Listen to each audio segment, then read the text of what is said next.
El pasado 11 de enero, con la llegada a la presidencia del Tribunal Constitucional de Cándido Conde Pumpido, Sánchez consiguió que los tres poderes que en una democracia sana deberían ser independientes, dependan de él y él, a su vez, dependa de ellos. Se crea un vínculo peligroso para los ciudadanos que no alcanzan a adivinar cuál será el desastre, aunque de seguro todos saben que no será nada bueno. El comunismo, un modelo que luego de dejar en el camino más de 150 millones de muertos, sigue sometiendo a los que han sobrevivido a la miseria, hambre, terror y retroceso. Lo vemos en países como Cuba, Venezuela, Nicaragua y extendiéndose lamentablemente hacia toda Iberoamérica. Si bien es cierto que nadie escucha aquello que no desea, no es menos cierto que hay un interés real de advertir por boca de quienes lo han sufrido y sufren lo que representa el modelo comunista. Serán nuestros invitados en los siguientes minutos quienes le narren su testimonio. Muy buenas tardes. En primer lugar, quisiera agradecerles que nos hayan permitido entrar en sus hogares. Esta tarde los invitados que tenemos aquí en la sede de Vox son miembros de la Asociación de Cubanos en la Región de Murcia y de alguna manera nos van a comentar su experiencia sobre el modelo comunista de la región de Cuba. Un modelo que si de alguna manera la población española no toma cartas en el asunto, pretenderá instalar en España Pedro Sánchez Cartagena. Le doy la bienvenida a mis invitados. José Miguel Rodríguez, presidente de la Asociación Cubanos de la Región de Murcia. Bienvenido, buenas tardes. Muchas gracias a usted. Antonio Enrique González, tesorero de la Región de Murcia, de la asociación. Y Enrique Camejo, vocal. Sean bienvenidos. Muchas gracias. La primera pregunta que les haría sería, ¿qué tiempo llevan ustedes en la Región de Murcia, en España? Bueno, yo llevo 13 años que salí de Cuba, porque ya consideré que allí la vida mía se estaba haciendo muy imposible y nos estaban observando y ya querían abrirnos un expediente negro y hacernos la vida imposible allí. Llegué en el 2014 a Murcia y desde ese momento me consideraba un murcianico más. Aquí estoy y de aquí no me voy. O sea, que están viendo de alguna manera los cambios que están sucediendo aquí y los tienen en relación con lo que está pasando en Cuba. Sí.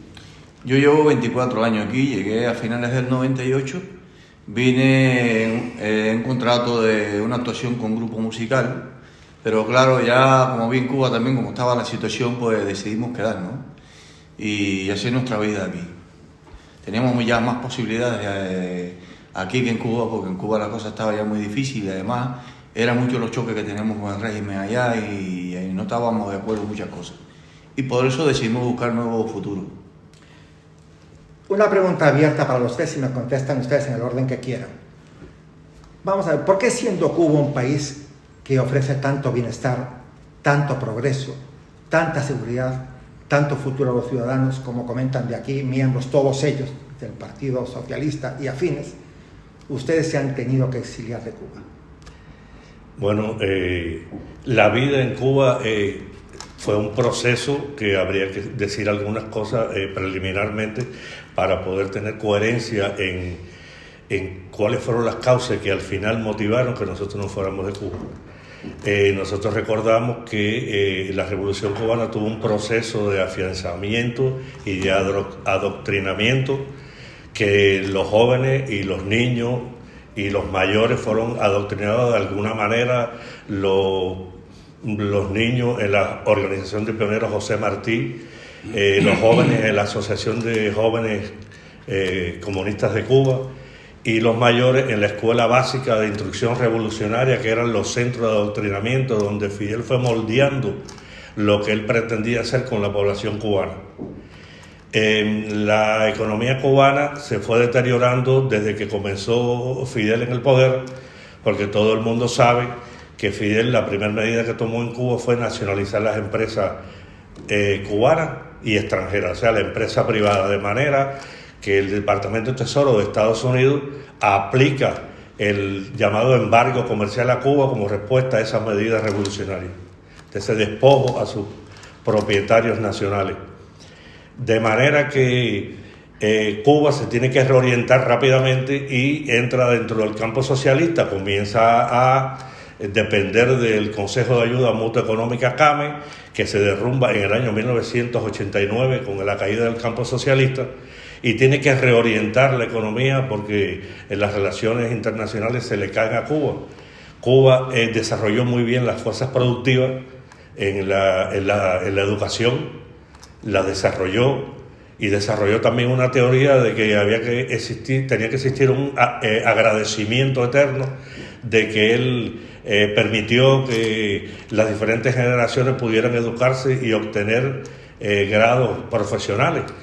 Pero de esa manera él desarrolla las fuerzas productivas, pero no desarrolló el país, y cae en una contradicción doctrinaria marxista, donde no hay un equilibrio entre el desarrollo de las fuerzas productivas y el desarrollo y empleo de esas fuerzas productivas. Por eso es que hoy en La Habana se puede ver fácilmente un taxista que puede ser lo mismo ingeniero que lo mismo puede ser un médico. Pero te pregunto, de alguna manera, ¿por qué? Yo entiendo que cuando Fidel llegó al poder, pues empezó a adoctrinar en las escuelas, como pasa con todos esos regímenes, ¿no? Pero ¿qué sucedió con la gente mayor? ¿Por qué la gente mayor se dejó dominar por un sistema que lo conducía a la miseria? ¿Por qué la gente mayor no reaccionó? Claro, ¿O es que no pudo reaccionar? No, el problema es que Cuba estaba desarrollando gobiernos constitucionales desde el año 1902 que se integra como la primera república constitucional de Cuba en el año 1902.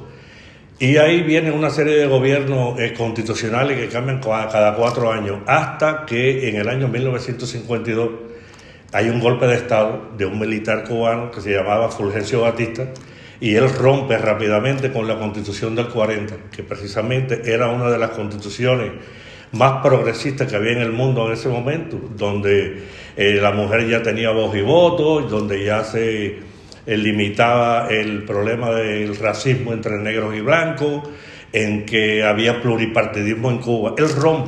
Ese señor rompe en 1952 esa vida constitucional y progresiva que estaba llevando Cuba. El pueblo cubano necesita y ve durante 7 años que hay que quitar ese hombre del poder, y surge la figura de un intelectual, abogado cubano que se llama Fidel Castro Ruz. El pueblo lo ve como la salvación, y nuestros padres vieron aquello como la salvación de un nuevo sistema equitativo, como decía la teoría marxista-leninista. Hay que recordar... No, la teoría marxista-leninista, él no defendió eso al principio, porque él manifestó que estaba en contra del comunismo. Sí, Entonces, pero no... Eso vino después, en el 69 vino después. Sí, pero yo me refiero a que cuando él, ya en 1959, o sea, antes, cuando estuvo en el presidio modelo de la Isla de la Juventud, de lo que es hoy Isla de la Juventud, en el año 1950 y después del 53, ya él había leído el libro Mi lucha de Hitler, y él ya sabía las teorías de cómo doblegar un pueblo sometiéndolo al hambre y a la miseria, para que se estuvieran condenados por siempre a su gestión. Vamos a ver qué relación tiene eso con lo de aquí más adelante. Coméntame tu experiencia. Sí, mi experiencia. Primero, interesante pregunta, porque a veces vemos cómo el mundo, a partir de la campaña informativa, la campaña divulgativa de ese sistema y de ese gobierno, ha influenciado en las personas y las ha confundido mucho. La Revolución Cubana fue una estafa desde sus inicios. La Revolución Cubana llegó al poder sobre la mentira, bajo el engaño, bajo la manipulación de un pueblo que estaba sometido un poco sobre un gobierno que venía con desarrollo, pero con algunas limitaciones de tipo político, porque tenía prohibido el Partido Comunista en Cuba, el gobierno de Fulgencio Batista. Fidel, manipulando a las personas con una vestidura de populista, una vestidura de pueblo, engañó a nuestros padres. Los engañó de manera tal que los que se comprometieron al inicio de la revolución, pensando que aquello era lo que se soñaba, el país del progreso, del desarrollo de las fuerzas individuales, pero todo fue una mentira. En ese inicio de la revolución muchos cubanos se dieron cuenta pronto, hasta de su mismo ejército, y abandonaron las filas del ejército rebelde y emigraron a los Estados Unidos. Fue el primer éxodo masivo en Cuba, donde sus padres se desprendieron de sus hijos para que no vivieran ese comunismo incipiente en Cuba. Siguió esa maquinaria diabólica de lo que es el socialismo y el comunismo, confundiendo a las personas de que eso era lo mejor y enseñando a un sistema capitalista como algo, como el lobo del hombre, el hombre contra el hombre, cosa que sufrimos mucho nuestra generación y somos el resultado de eso. Por eso el 90% de nuestra generación ha emigrado también. Han existido 3 grandes éxodos en Cuba, en el 65, en el 80 y en el 94. Y ahora este último éxodo, que más de 290.000 cubanos se han ido en un año. Es eso, en resumen, porque no contamos con mucho tiempo, es el resultado de un sistema socialista, de un sistema comunista. Buscar que las personas abandonen su país, que las personas vivan en la más miserable pobreza, en la miseria, más allá de la pobreza, y que se vayan que abandonen el país. Eso es el resultado. Habíamos hablado fuera de cámara, tu experiencia directa con el régimen cubano. Sí. ¿Puedes contarlo algo? Sí. A ver, como la totalidad nuestra de nuestra generación nos formaron en un sistema comunista donde desde que tienes 5 años empiezas a decir: pioneros por el comunismo, seremos como Che. Cuando terminé el bachillerato, a mí me mandaron para la Unión Soviética a estudiar, pero más que a estudiar, a buscar un adoctrinamiento en lo que es el comunismo y en lo que es un sistema socialista. Efecto rebote tuvo en mí. Lejos de encontrar eso, encontré todo lo que ocurría en la Unión Soviética en los años 80, donde la miseria en los campos de la Unión Soviética, de los países que hoy son libres, era increíble. Personas que añoraban un pedazo de pan, añoraban una barra de mantequilla, y cuando aún ese gobierno, esa Unión de Repúblicas Socialistas Soviéticas, tenía el poder militar como para crear lo que era la Guerra Fría, ¿no? El enfrentamiento este-oeste. Y sin embargo, ahí comprendí que el socialismo es una estafa. Hay un libro muy interesante de Eudoxio Rabini, donde en los años 60 explica cómo se vivía en la Unión Soviética cuando se crearon el Partido Comunista, cuando Joseph Stalin tomó el poder después de Lenin. Y cuando tú regresaste nuevamente a Cuba, ¿qué sucedió?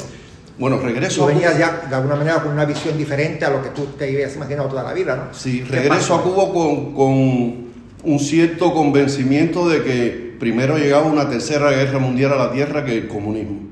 Porque sí creí en el comunismo, pensé que el comunismo era posible, de una forma dialéctica, de una forma romántica. Filosófica, sí. Sí, era un romanticismo que nos meten en eso. Jóvenes al fin, creemos que el mundo comienza con las ideas nuestras y nos volvemos románticos y decir que sí, el hombre producir para todos independientemente en lo que yo gane. Lo que gane yo, eso no es importante, es lo que yo produzca para que todos seamos iguales. Y ese igualitarismo un poco que nos confundió en esa etapa, o era lo único que conocíamos prácticamente. Y llegó el momento que uno fue creciendo y entonces ya creamos familia y empezamos a ver que más allá de eso la familia es más importante y cómo sustentar a nuestra familia, y no nos alcanzaba el salario siendo profesionales, ganábamos una miseria y todo era porque hacía falta para la revolución. Y sin embargo veíamos de soslayo la vida de los dirigentes del Partido Comunista, los altos dirigentes del Partido Comunista, que eran muy diferentes a lo que decían. Es como de, haz lo que yo digo y no lo que yo hago. ¿Y tú llegaste a Cuba y manifestaste tu desacuerdo con lo que pasaba? ¿Tuviste algún costo? ¿Sucedió algo contigo? ¿Qué pasó? A ver, la manifestación siempre fue con mucho cuidado y a nivel muy íntimo entre amigos y con mucho miedo. Existe una maquinaria diabólica en Cuba que de represión que no te permite expresarte nada. Pero ya, a ver, ya al tener a una cierta edad, tener una responsabilidad, porque fui trabajando en función de mi superación, llegué a tener la dirección de la unidad de inversiones de la vivienda en Ciudad de La Habana. Y me di cuenta, ahí fue donde de verdad viví en carne propia lo que es un totalitarismo y una imposición de un hombre. Cuando me obligaban a decirle al pueblo que había que reparar unas viviendas con arena y cemento, que necesitaban más que arena y cemento, acero, madera, una serie de recursos que estábamos engañando, los engañábamos, y así lo expresé en una reunión donde estaba Fidel Castro. Y después de ahí, después de esa reunión, estuve 15 años preso. Viví un año imposible dentro de los órganos de la seguridad del Estado en una prisión que se llama Villamarista, órganos de instrucción de la seguridad del Estado.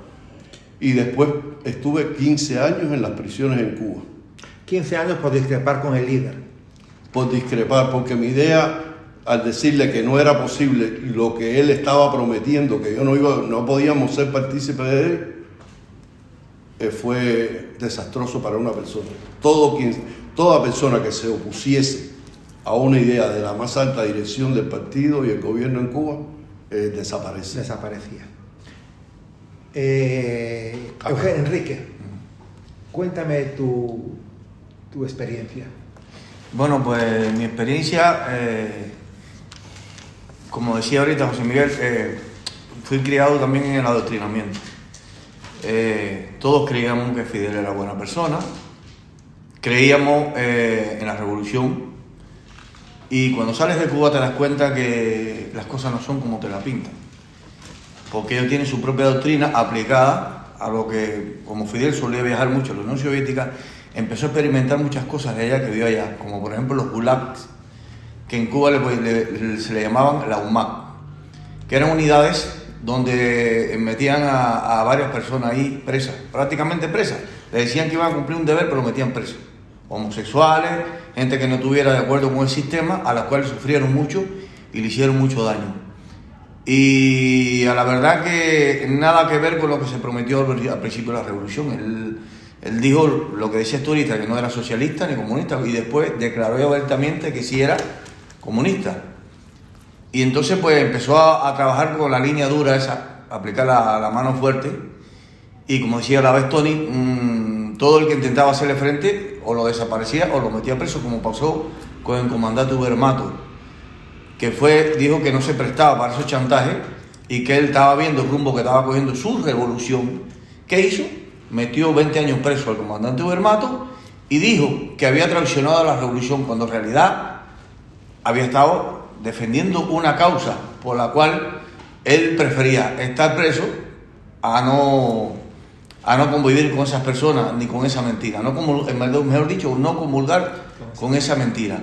Destruyó prácticamente un país que era rico, uno de los países más ricos de Latinoamérica, que tenía de todo, y empezó a nacionalizar empresas a las cuales aún le deben dinero, de personas de Estados Unidos que estaban trabajando y tenían sus empresas hace muchos años, pues la nacionalizó y se quedó con las empresas y se quedó con dinero. Y todo fue para el beneficio de la revolución, de la mal llamada revolución, porque realmente ha sido una mal llamada revolución. Ha sido atraso, ha sido desilusión, traicionaron a muchos de sus compañeros que lo apoyaron a la Sierra Maestra. Esos fueron traicionados. De hecho, hay muchos ya que están mayores y lo han tirado al abandono. Después que se han sacrificado tanto por un ideal que realmente no llegó a formalizarse como estaba previsto. Entonces, pues fue muy hábil para engañar a las personas, sí, y a un país completo. Comentan ustedes tres que efectivamente la mentira y el engaño es prácticamente un arma letal de ciertos regímenes.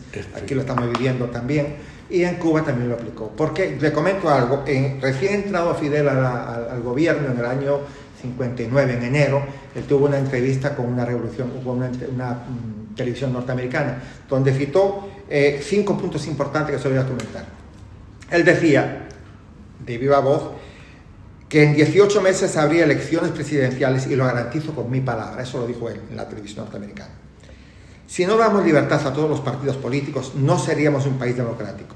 Hemos luchado por la democracia y la libertad del pueblo. Eso lo dijo también en esa entrevista. 3. No es necesario modificar la Constitución de 1940. Todo el pueblo es feliz con ella. Cambiarla provocaría dificultades. Todos los derechos de la Constitución deben ser respetados. Nunca estaré contra ninguno de los derechos de los cubanos. Y por último, no soy comunista, pero en octubre del 65 nombró el Partido Comunista de Cuba. Sí. Una mentira tras otra que de alguna manera pone de relieve que hay ciertos regímenes que se sustentan en la mentira. Exacto. ¿Qué opinan de eso? Bueno, en el año 1964-65, él primero funda el Partido Unido de la Revolución Socialista de Cuba, que eso es la base fundamental para lo que él tenía en sus planes de hacer el Partido Comunista de Cuba. Lo primero que hizo fue modificar la Constitución de la República de Cuba y desaparecer los derechos fundamentales que habían en la Constitución del 40. Él logra poner en la mente de los cubanos, y lo afirman ya normalmente en cualquier palestra pública, que por encima del Partido Comunista nada, quiere decir ni la Constitución. O sea, el Partido Comunista tiene influencia hasta dentro de tu casa. ¿Y cómo? Ellos fueron creando, a medida que iba pasando los años, una red de información y dominio de la familia. ¿Cómo? Pues con acciones prácticas. Por ejemplo, ellos crearon los inspectores para combatir los mosquitos Aedes aegypti. Ellos tenían, como la salud pública era un organismo importante en Cuba, pues esos inspectores podían, y no podía decir que no, ellos podían entrar hasta el trastero de tu casa. Entonces, si usted iba, por ejemplo, a hacer una chapistería de tu coche y comprabas un botellón de oxígeno o de acetileno, pues cuando lo veía ya usted tenía una multa y usted tenía problemas por haber tenido un recurso del Estado dentro de su casa. Porque en las tiendas de Cuba no venden nada para usted poder hacer trabajo desde el punto de vista personal. Al campesino, ellos dijeron que iban a hacer la primera y segunda reforma agraria, y la hicieron, de verdad, pero cogieron las tierras que eran de propiedad privada y la distribuyeron entre los campesinos. Y fue pasando los años y aquello se olvidó. Y la realidad es que hoy el campesino prácticamente ya no tiene tierra. ¿Por qué? Porque fue creando otras estructuras que absorbían al campesino privado y lo obligaban a que se fueran agrupando en esas estructuras, donde el mando de esas estructuras, como las cooperativas de producciones agropecuarias y las Unión o la VPC Cañera, ellos fueron quitando todas esas tierras progresivamente y poniéndolas al servicio del Estado. Así fue desapareciendo la propiedad privada sobre la tierra como medio de producción. De manera que con el paso del tiempo ellos se convirtieron en los intermediarios de las producciones de los campesinos. Se parece a lo de España, de los campesinos hasta las ventas.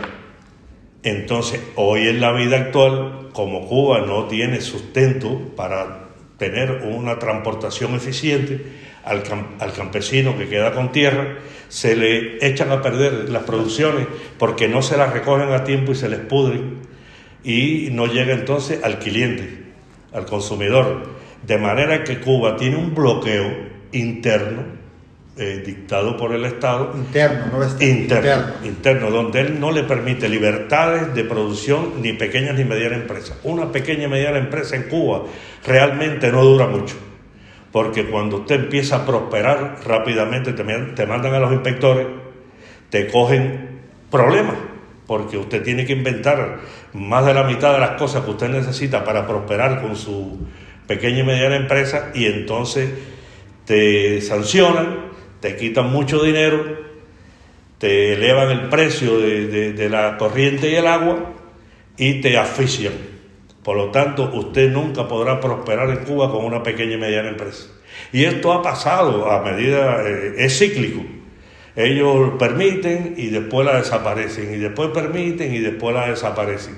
Y ahora ellos están otra vez de nuevo queriendo formar las pequeñas y medianas empresas para dar un cambio falso de que tienen una apertura, porque ellos le tienen miedo, eso es importante saberlo. Cuba le tiene mucho miedo a la condición de país terrorista que el Congreso norteamericano lo tiene en la lista de países terroristas, a la que pertenecen Irán y otros países más. Y eso le limita a ellos tener las libertades de comercio en diferentes lugares, o sea, poder defenderse dentro del mercado que influye en los Estados Unidos. Pero ya estamos viendo que hay un acercamiento del Partido Demócrata norteamericano.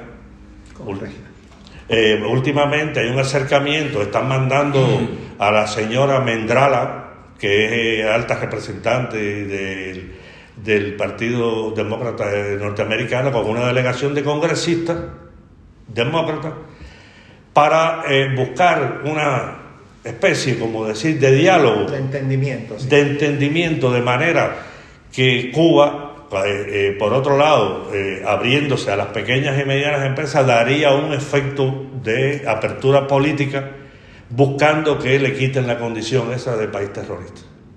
Y entonces, si quitaran esa condición, Estados Unidos tenía una apertura más amplia en el intercambio de todas maneras. Están en las publicaciones que se pueden ver todos los barcos que entran a Cuba procedentes de los Estados Unidos con grano, carne y equipos médicos para la salud pública cubana.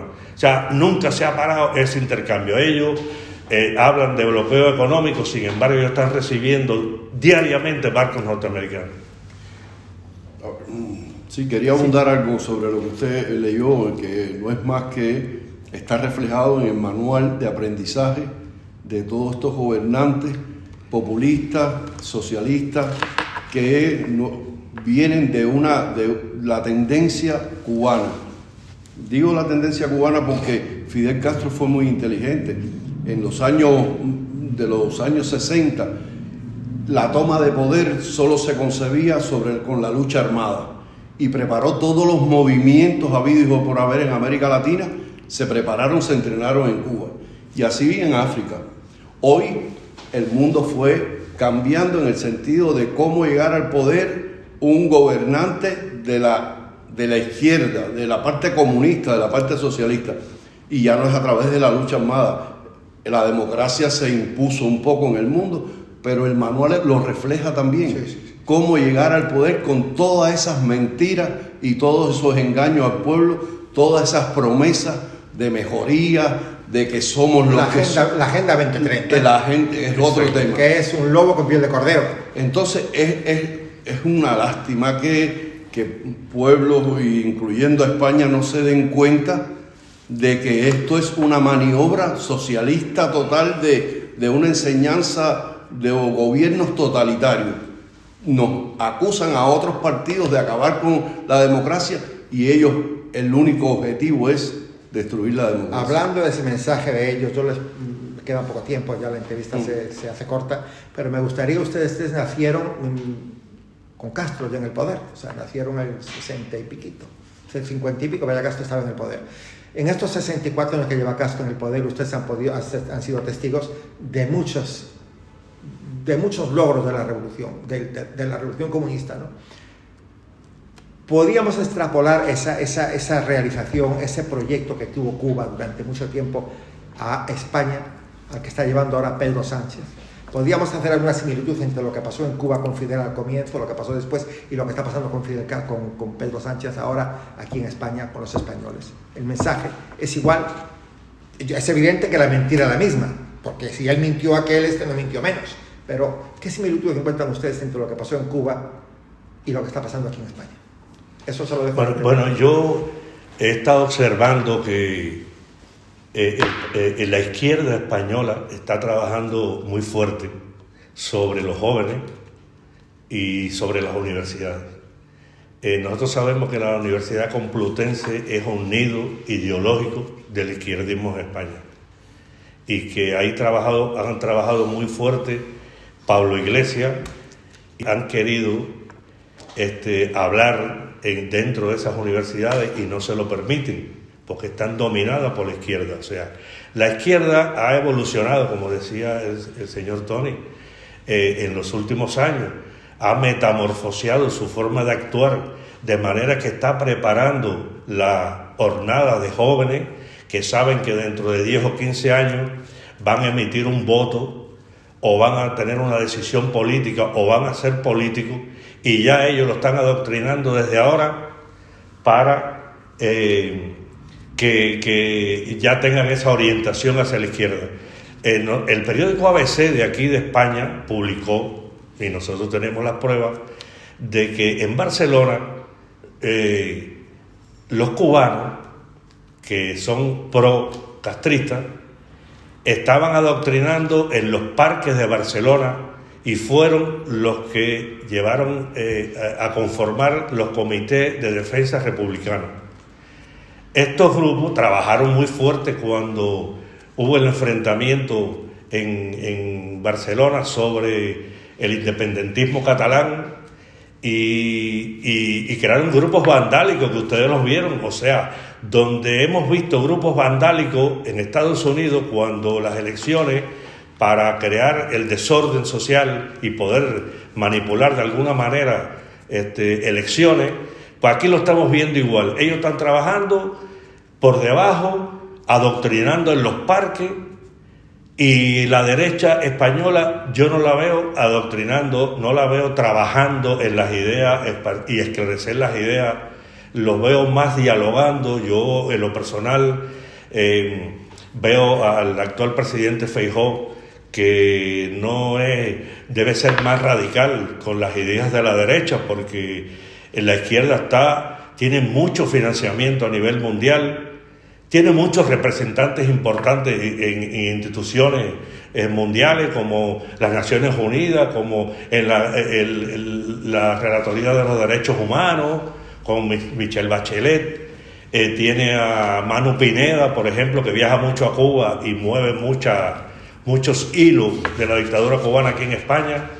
Tenemos a Josep Borrell en el Parlamento Europeo, que es muy influyente, y hay un tratado que se llama PDCA, que es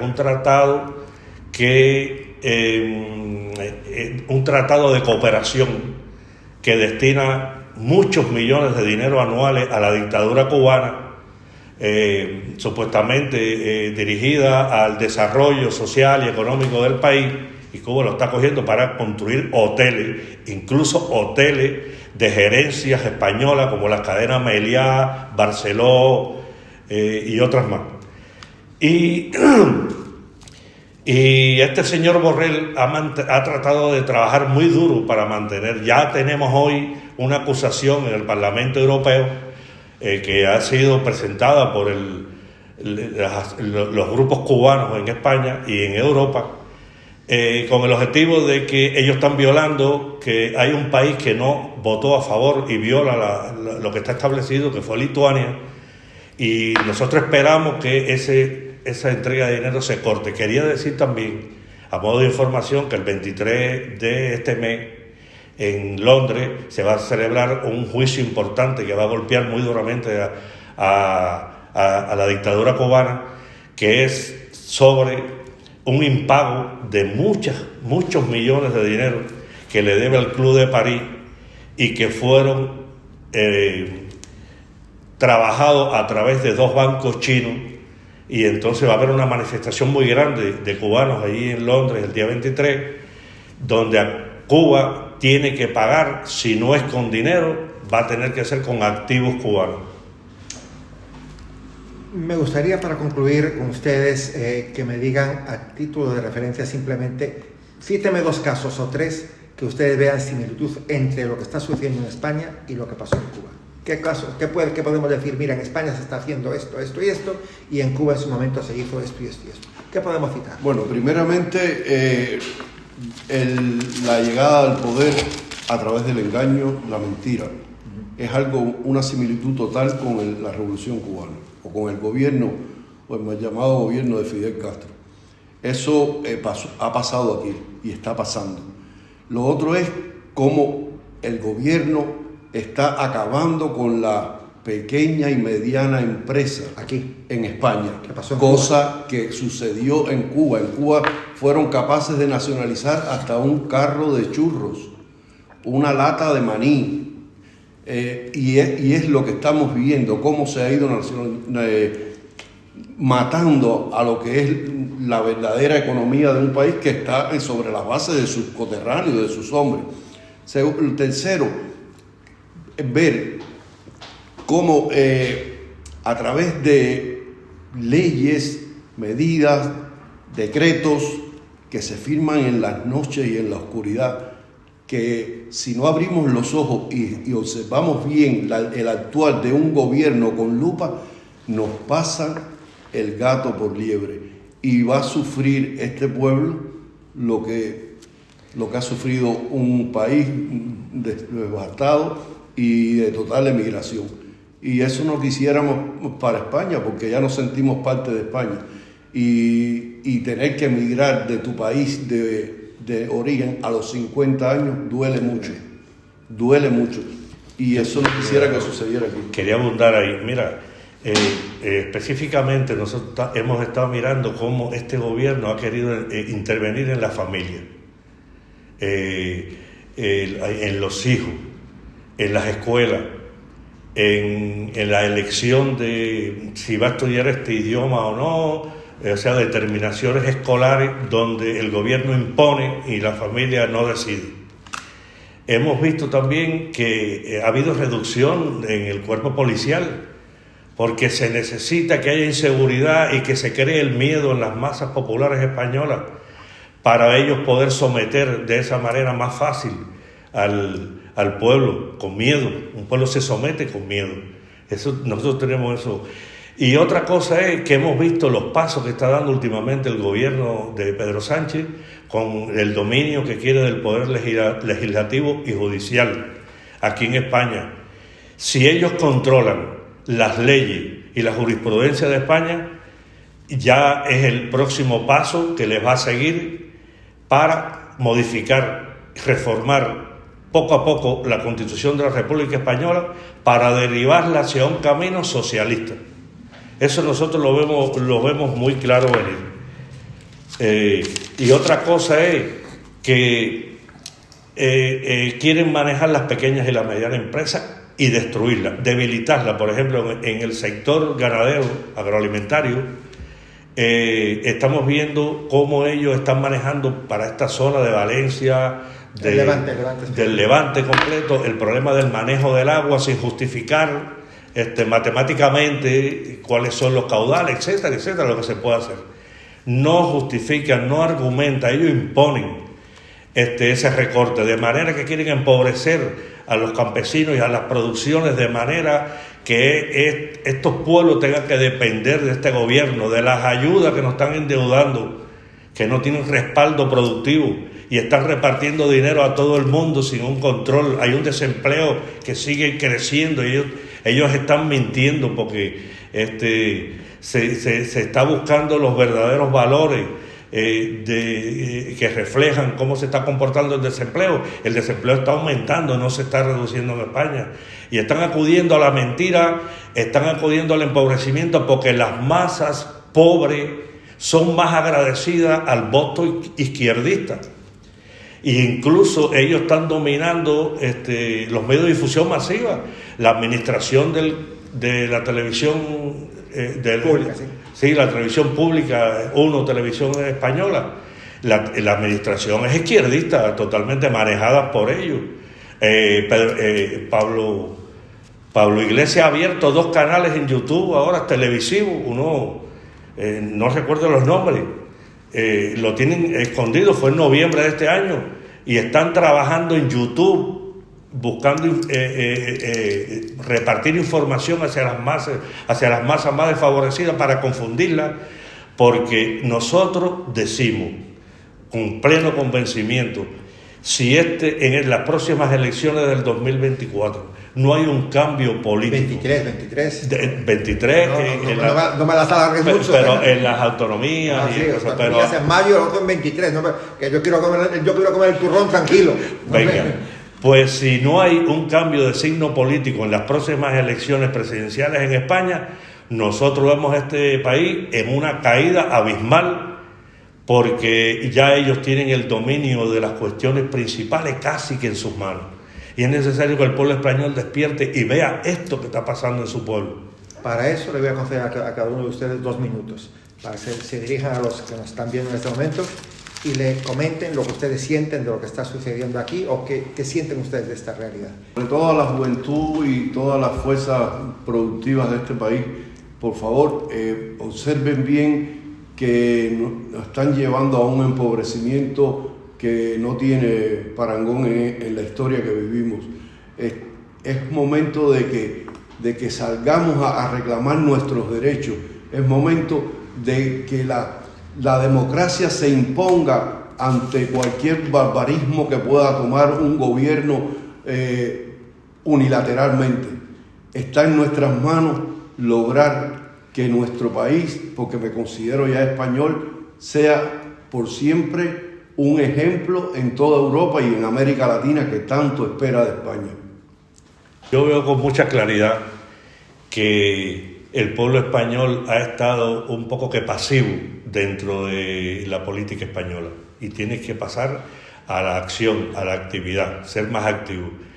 Porque eso mismo pasó en Venezuela, nosotros lo hemos visto, lo hemos vivido, lo mismo que pasó en Brasil, lo mismo que posiblemente pase en México, lo que ha pasado en Perú, en Argentina, en Chile, en Nicaragua, que se han ido instalando poco a poco dictaduras dominantes que se eternizan en el poder. Y el camino que está llevando la política española es la misma. Si el pueblo español no se concientiza, no se une, no protesta, no exige, pues entonces después van a venir los lamentos, porque cuando se eternizan en el poder ya es casi imposible quitarlos del poder. Españoles, yo me sumo a lo que dicen ellos también. No permitamos que este país sea fragmentado. No permitamos que el gobierno siga aliado a terroristas. No permitamos que nos sigan pisoteando.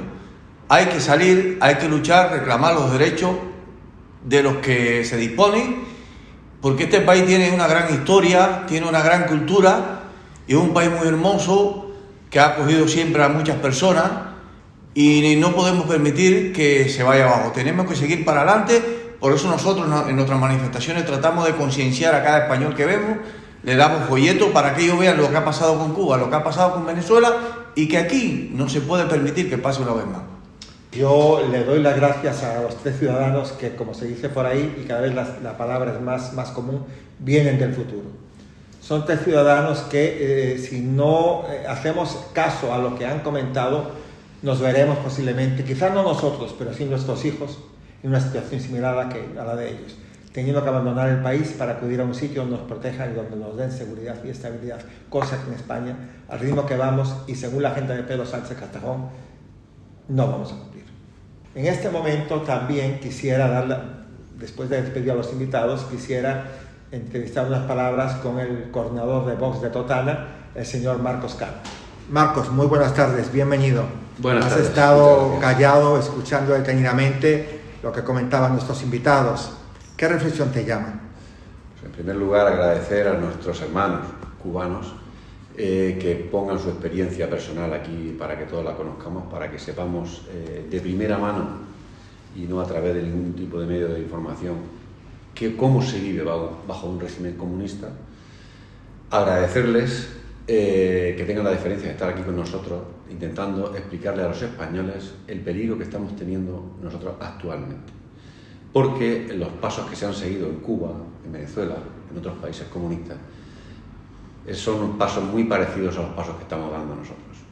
Un comunismo no se puede implantar si no consigue eliminar la división de poderes. Y hace muy poquito que Pedro Sánchez aquí en España ha intentado o está intentando eliminar la división de poderes, haciéndose cargo también del Poder Judicial.